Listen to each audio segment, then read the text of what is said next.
Bienvenue à tous sur Sterling 50. Il était et il restera une icône. Le chanteur Pascal Tabouley Rochereau a été inhumé ce lundi à Kinshasa, à la nécropole entre ciel et terre encelée. Ce lundi matin, le président de la République, Joseph Kabila, s'est rendu sur le lieu du deuil au Palais du Peuple et a déposé sa gerbe de fleurs pour saluer la mémoire de ce baobab qui s'est engagé aussi vers la fin dans la vie politique. Décédé en Belgique le 30 novembre dernier, Tabouley laisse un répertoire estimé à plus de 2000 chansons. Suivez. Adios, yanga na yo esili, nalongoli pe motema, pona ebi, elekie. Un grand parmi les grands, les chanteurs romantiques Tabouley Rochereau reste une perte incommensurable pour les Kinois, les Congolais, les Africains et les mondes. Le président de la République, Joseph Kabila Kabange, des retours de Paris en France, où il a participé activement au sommet sur la paix en Afrique, a déposé ce matin une gerbe de fleurs en hommage à l'artiste musicien Tabouley. Un geste marquant pour la famille.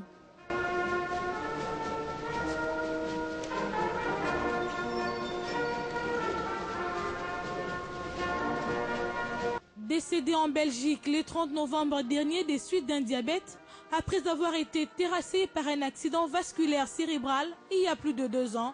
Adios, yanga na yo esili. Le Seigneur Ley sera inhumé ce lundi à la nécropole entre ciel et terre. Parlons sécurité pour changer de chapitre. L'opération Likofi, qui a pour but de lutter contre la criminalité dans les grandes agglomérations, s'est déroulée dans le respect des droits de l'homme, contrairement aux rumeurs. Affirmation du ministre de l'Intérieur, Richard Muyej, qui a convoqué une réunion de sécurité ce lundi où il a échangé avec les partenaires techniques et financiers de la République démocratique du Congo. Le point avec Alain Lino Mwamba. Bien qu'étant une journée fériée dédiée aux obsèques du chanteur Pascal Tabouley, pas question pour le patron de la territoriale de prendre du repos. La sécurité étant une question de tous les jours, ce lundi, il était question d'un état des lieux de la mise en œuvre du processus de décentralisation, de la réforme de la territoriale et de la police nationale congolaise. En somme, le ministre a brossé à ses hôtes les avancées, notamment les réalisations et les défis à relever.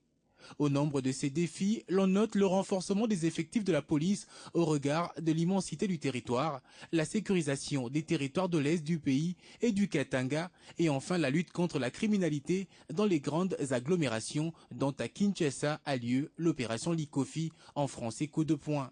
L'opération Likofi a pour objectif d'éradiquer un phénomène de criminalité qui se développe essentiellement dans les villes et les grandes agglomérations.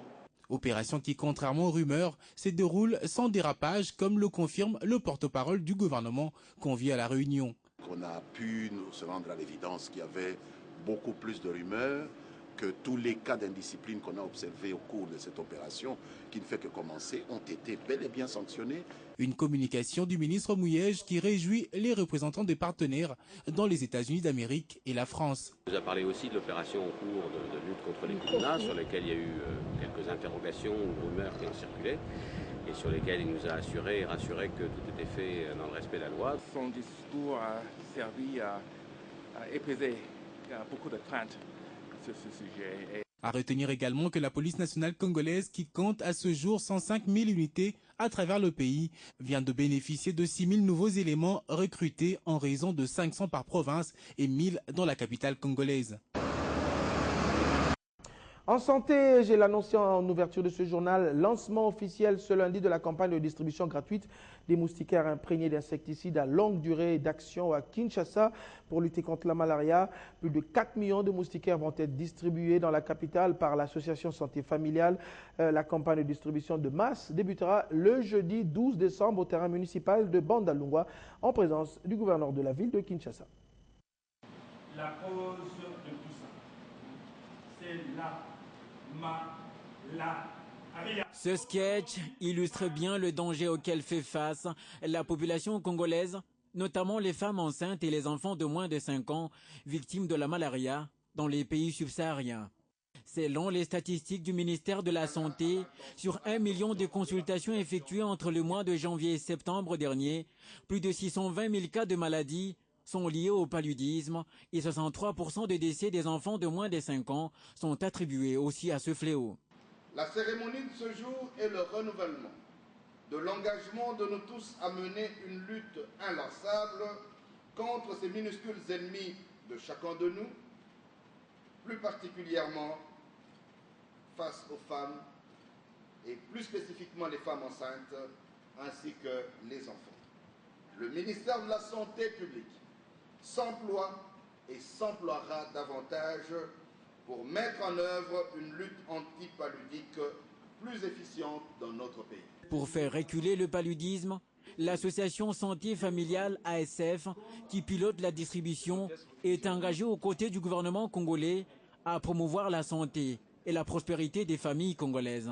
Et donc nous avons prévu 2 cérémonies, une cérémonie qui est destinée aux décideurs de ce pays pour marquer politiquement le lancement de cette campagne.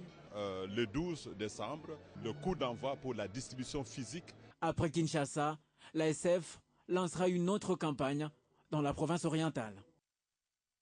Dans le même chapitre, le Premier ministre Matata Ponyo a échangé ce lundi avec la délégation de l'ONG Population Service International qui travaille en partenariat avec l'Association pour la santé familiale. Ensemble, les 2 parties ont discuté sur les questions de santé de la population en République démocratique du Congo. Basé à Washington, l'ONG Population Service International est venue faire part au Premier ministre congolais de sa mission en République démocratique du Congo, où elle existe depuis 25 ans. Nous avons pu évoquer avec son Excellence le Premier ministre les questions de santé dans le pays, l'action gouvernementale sous laquelle nous nous plaçons nos actions aussi. Et nous avons évoqué aussi des sujets en matière de défis de développement pour le Congo. La distribution des moustiquaires imprégnés, tant attendue par la population quinoise, reste aussi le cheval des batailles de cette organisation non gouvernementale qui milite pour la santé familiale. Nous avons terminé tous les dispositifs logistiques parce que nous parlons de plus de 4 millions de moustiquaires qui seront distribués à tous les ménages de la ville de Kinshasa. Nous sommes prêts et la distribution commence cette semaine. Nous jouons notre rôle comme ONG pour la distribution des moustiquaires. L'autorité publique doit aussi beaucoup lutter pour l'assainissement de l'environnement. Une initiative saluée par le Premier ministre Matata Ponyo, pour qui les domaines de la santé dans lesquels cette organisation œuvre constituent le base primordiale pour le développement de la République démocratique du Congo. Le mois de décembre, c'est le mois qui est dédié à la lutte et à la prévention contre le VIH/SIDA à travers le monde. C'est dans ce cadre qu'une marche de santé a été organisée récemment par le programme suédois de lutte contre le VIH, le PNMLS, en partenariat avec l'entreprise Sodeiko. Cette initiative vise à sensibiliser les agents et cadres sur le danger du VIH/SIDA et d'autres maladies connexes. Ils ont bravé la grande pluie qui s'est abattue toute la matinée sur la ville de Kinshasa. Une manière pour eux de démontrer à travers cette marche de santé leur engagement à lutter contre le VIH/SIDA et d'autres maladies infectieuses. Le cortège, parti du rond-point Magasin, en passant par l'avenue du Tourisme, avait comme point de chute le quartier Mboudi. Les entrepreneurs qui sont par exemple aussi l'entreprise de compter des dons, de savoir réellement si à chaque recrutement, ils peuvent aussi insérer facilement l'ordre de la loi bien sûr, de pouvoir examiner l'état de santé de chaque recrutant, ou soit chaque recruté, pour savoir s'assurer réellement qu'il est en bonne santé intellectuellement et il est aussi en bonne santé bien sûr physiquement. Mais au-delà de tout, cette initiative est aussi une séance pratique et d'échange entre agents sur le danger de cette pandémie en République démocratique du Congo, peu importe leur sexe. Je viens d'apprendre aujourd'hui que les histoires comme des homosexuels, je ne savais pas, parce que moi je sais que le sida ça se transmet toujours par le sang, ou soit par le sang et comme dans le sexe aussi. Mais aujourd'hui j'apprends aussi que le sida ça se transmet par les homosexuels. Selon les dernières statistiques du programme national de lutte contre le VIH/SIDA, le nombre des femmes infectées par le virus augmente d'une manière inquiétante par rapport aux hommes.